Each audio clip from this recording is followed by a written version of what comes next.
Números capítulo 13, a partir do versículo 27 ao 33. E nós estaremos meditando sobre o tema Avante, corajosos. Diz assim o texto sagrado: E contaram-me e disseram: Fomos à terra a que nos enviaste, e verdadeiramente mana leite e mel, e este é o fruto. O povo, porém, que habita nessa terra é poderoso, e as cidades fortes e muito grandes, e também ali vimos os filhos de Anak. Os amalequitas habitam na terra do sul, e os heteus, e os jebuseus, e os amorreus habitam na montanha, e os cananeus habitam ao pé do mar e pela ribeira do Jordão. Então Caleb fez calar o povo perante Moisés e disse: Subamos animosamente e possuamos em herança, porque certamente prevaleceremos contra ela. Porém os homens que com ele subiram disseram: Não poderemos subir contra aquele povo, porque é mais forte do que nós.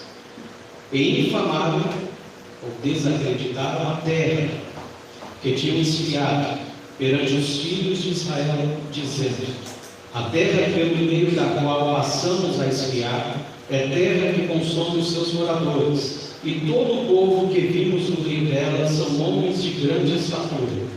Também vimos ali gigantes, filhos de Anak, descendentes dos gigantes, e éramos aos nossos olhos como gafanhotos, e assim também éramos aos seus olhos.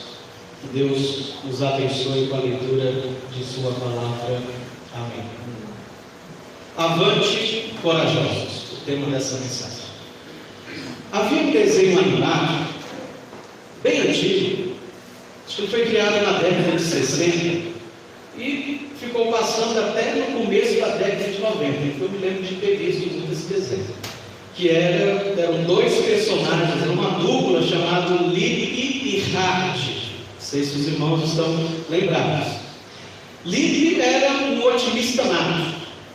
Ele sempre acreditava que tudo iria dar certo.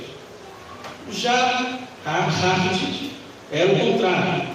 Ele era um pessimista que só esperava o fracasso, as derrotas, as tragédias. E ele tinha um bordão bem famoso, talvez agora você vá se lembrar do desenho, que ele dizia assim: ó vida, uma voz meio vergonhosa, ó vida, ó céus, ó azar, isso não vai dar certo. Lembraram? Ele sempre falava isso. Até hoje existem os Libes e os Hards da vida. Existem aqueles que, diante dos problemas, diante das adversidades, erguem a cabeça e pensam positivo: eu vou vencer, nós vamos vencer. E tem aqueles que só sabem reclamar quando estão diante de algum problema. Às vezes é um probleminha até simples de resolver, mas quando ele vê que tem um obstáculo, ele diz: ó vida, ó azar, isso não vai dar certo. O texto sagrado que lemos é uma história bastante conhecida dos amados irmãos. Interessante que a atitude daqueles homens, dos 12 espias enviados por Moisés para espiar Canaã, me fez lembrar desse desenho animado de Lili e Hart. 10 espias eram como Hart.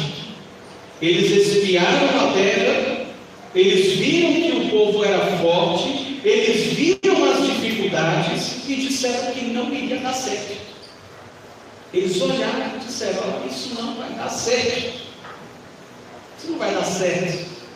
Oh, Senhor, isso não vai dar certo.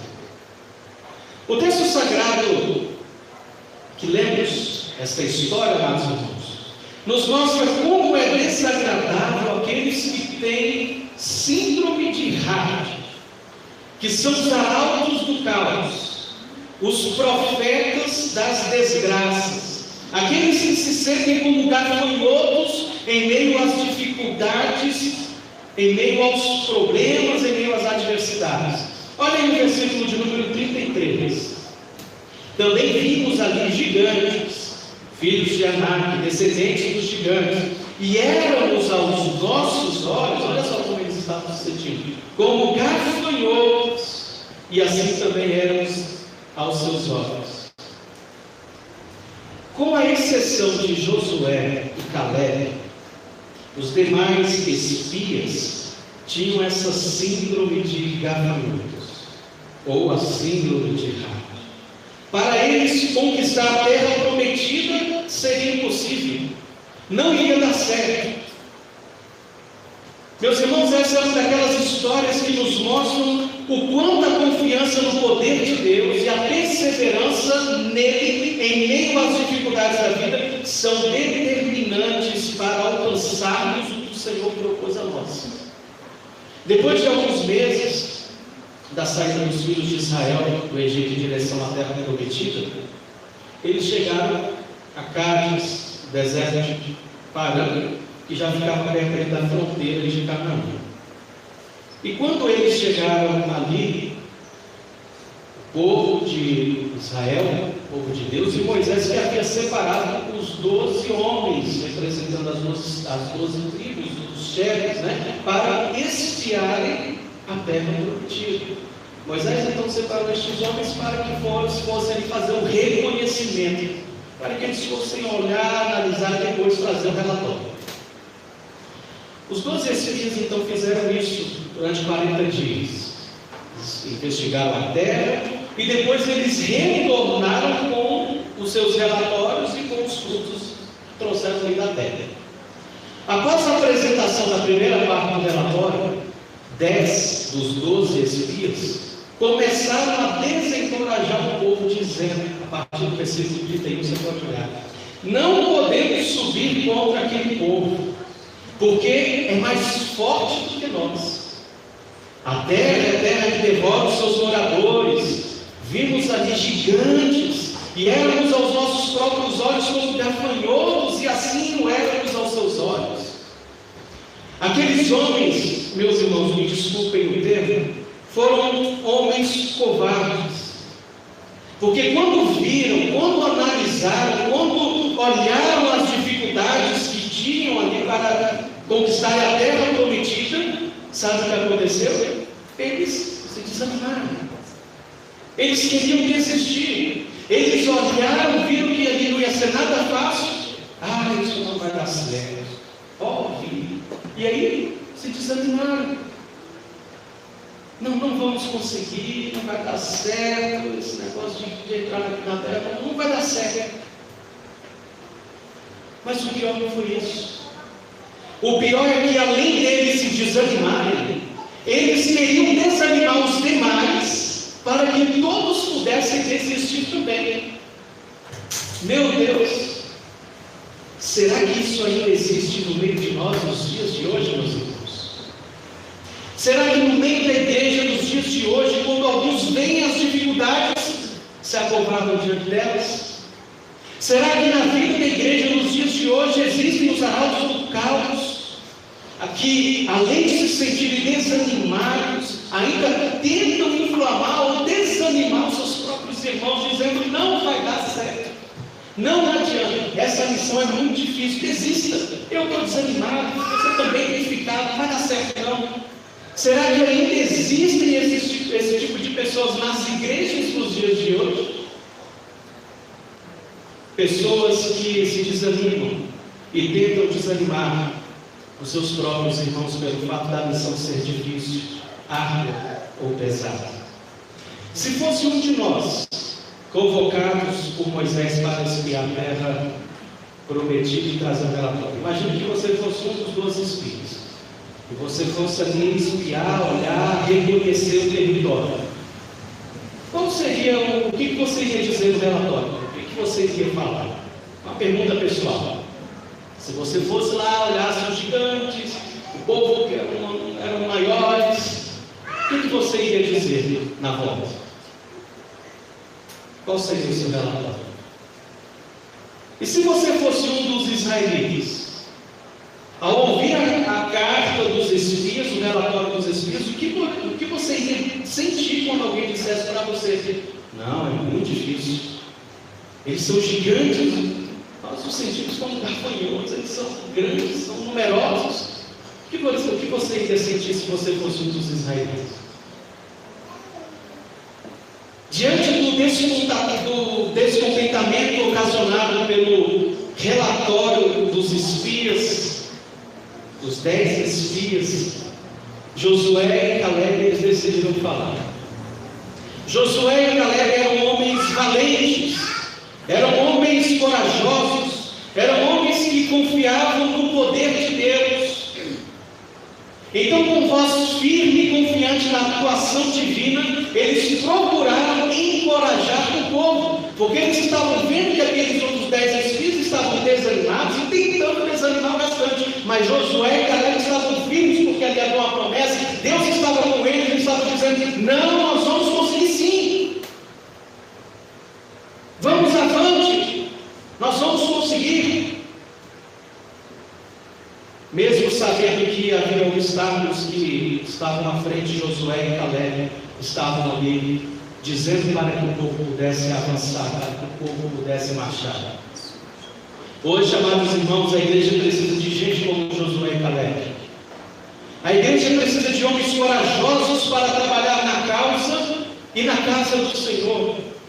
A igreja precisa de gente que seja como Josué e Caleb, os arautos da conquista e não os arautos do caos, dizendo só as coisas negativas que vêm na missão. Não vai dar certo, é longe, vai chover, tem pouca gente. Não! Nós precisamos de arautos da conquista, de gente que aos olhos da fé enxergue a linha de chegada, enxergue a conquista. A igreja precisa de homens e mulheres que sigam avante, que enfrentem as dificuldades da caminhada cristã, porque nós sabemos que aqui nesta vida nem tudo é um mar de rosas, nós também vamos experimentar os espinhos. A palavra de Deus diz: no mundo tereis aflições, mas tem de bom ânimo, eu venci o mundo. Diante das aflições, a gente não deve desanimar, dizer como rádio: ó, filho, céus, isso não vai dar certo, desiste. Não, a gente tem que ser como Josué e Caleb. Tem as dificuldades? Tem. Vamos ter lutas? Vamos, mas nós vamos vencer em nome de Jesus. Deve ser este o nosso sentimento como igreja, como povo de Deus. Em nome de Jesus, não tenha a síndrome do gafanhoto. Os problemas são gigantes e nós somos pequenos. Não, meu querido. Com Deus à frente, nós somos grandes no sentido de força e vigor. Com Jesus à frente, não há gigantes que possam ser maiores ou mais fortes do que aquele que é revestido pelo Espírito Santo de Deus. Maior é o que está em nós do que o que está no mundo. Em nome de Jesus, meu amado irmão, não tenha síndrome de Raab, aquele personagem famoso por se render às dificuldades, dizendo o tempo todo: ó vida, ó céus, isso não vai dar certo. Se Deus determinou, se Deus aprovou, tem que dar certo sim, a não ser que você deve ser impedido. Em nome de Jesus, siga avante, meu querido irmão. A obra é difícil, mas é gloriosa. É árdua, mas a recompensa é celestial. A igreja do Senhor Jesus também se encontra numa missão, em uma jornada rumo a Canaã, não a terrestre, mas a Canaã celestial. E pelas profecias bíblicas que já estão se cumprindo, nós podemos concluir que nós já estamos acampados bem pertinho da terra prometida. Não vai demorar muito, meus amados irmãos e amigos. Não vai demorar muito. E o Israel de Deus nos dias de hoje, a igreja de Jesus Cristo, os crentes lavados e redimidos pelo precioso sangue de Jesus, breve haverá de ver Jesus Cristo face a face. Breve nós conquistaremos, sendo uma analogia, a terra prometida. Breve estaremos diante do Senhor nos céus, contemplando a sua glória. Teremos conquistado Canaã celestial. Estaremos com o Senhor para todo sempre, veremos a Jesus face a face. Estamos bem pertinho desse acontecimento. Nós já estamos, fazendo essa comparação, nós já estamos praticamente acampados, bem pertinho. Haja visto as profecias que estão se cumprindo. Concluindo, a incredulidade, a desconfiança no poder e nas promessas de Deus fez com que uma multidão ficasse do lado de fora da terra prometida, quando já estavam bem perto. Muitas daquelas pessoas se deixaram vencer pelo desânimo, influenciadas pelos outros, pelos próprios irmãos. Muitos se desanimaram e muitos se deixaram vencer pelo desânimo diante dos problemas, diante dos obstáculos da vida. Muitos ali focaram nos gigantes e se esqueceram que ali com eles havia um Deus, que é o nosso Deus, maior do que tudo e maior do que todos. Josué e Caleb foram abençoados, homens corajosos, obedientes e fiéis a Deus, homens vitoriosos que foram agraciados pelo Senhor. E assim também nós devemos ser firmes, corajosos, perseverantes em nossa jornada rumo à terra prometida, para que no tempo de Deus nós estejamos lá, glorificando, exaltando, louvando ao Senhor Deus, a Jesus Cristo, o Rei dos Reis, Senhor dos Senhores, o Cordeiro que venceu a morte e vivo está. Sejamos profetas da conquista. Olhemos com os olhos da fé a linha de chegada, o céu, onde estaremos eternamente com o nosso Senhor e Salvador Jesus. Que Deus nos abençoe. Amém.